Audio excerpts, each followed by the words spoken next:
What is the cultural context of showing gratitude? Imagine you are visiting a new country and want to show appreciation for someone's kindness. You might think saying thank you is enough, but in many places, it's more complex than that. Different cultures have unique ways of expressing gratitude that reflected their social values and relationships. In the United States and Brazil, people often say thank you openly and frequently. Verbal thanks are expected in daily life, whether you are receiving a gift, help, or a service.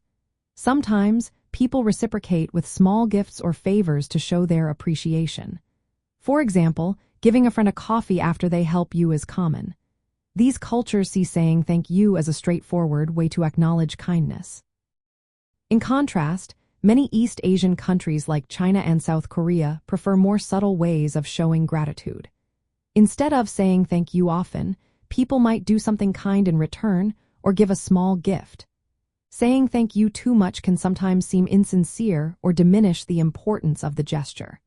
For example, in China, a simple nod or a reciprocal favor can be more meaningful than words.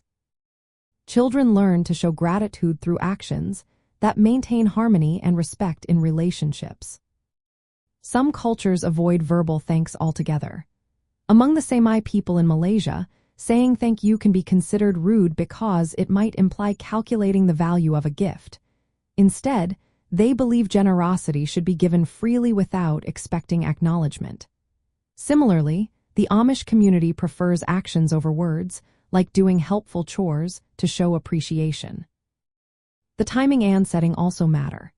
In some societies, overusing thank you can seem insincere or even rude. For example, in parts of India or the Philippines, people might avoid saying thank you too often to keep interactions humble. Formal situations, like in France, use specific phrases depending on the context. Saying merci in a casual setting is fine, but in a formal letter, you might use a more elaborate expression of gratitude.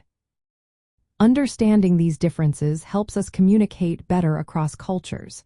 When traveling or working internationally, it's good to observe how locals show appreciation. Sometimes actions speak louder than words, and knowing when to give a simple smile or a small gift can make a big difference. Overall, the way gratitude is shown depends heavily on cultural values about relationships, social harmony, and respect. Some cultures favor direct verbal thanks, while others prefer actions or subtle gestures.